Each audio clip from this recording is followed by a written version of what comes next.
পশু কেনা বেচা হয়ে গেছে। পশুগুলো জেলার বিভিন্ন জায়গায় নিয়ে যাবে বাংলাদেশের গাড়িতে লোড করা হচ্ছে। এই যে পাঁচবিবি হাটে প্রচুর মোষের আমদানি হয়েছে আজকে। মোষের বাচ্চা, এই যে সব মোষের বাচ্চা দেখেন, দেখানোর চেষ্টা করতেছি আপনাদেরকে। মশারিতে আসি, এই যে মহিষ, সব মহিষের বাচ্চা। আপনার চাচা জোড়া কেমন ভাই? মালিক কে? চাচা না জোড়া কেমন? জোড়া কেমন? এই বাচ্চা 1,10,000 জোড়া। 1,10,000 টাকা জোড়া বাচ্চা মহিষ।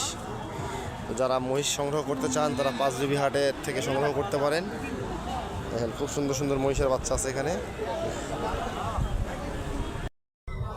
খুব সুন্দর সুন্দর মহিষের বাচ্চা মহিষ আছে এই হাটে। তো যারা মহিষ সংগ্রহ করতে চান তারা পাঁচবিবি হাট থেকে মহিষ সংগ্রহ করতে পারবেন। দেখেন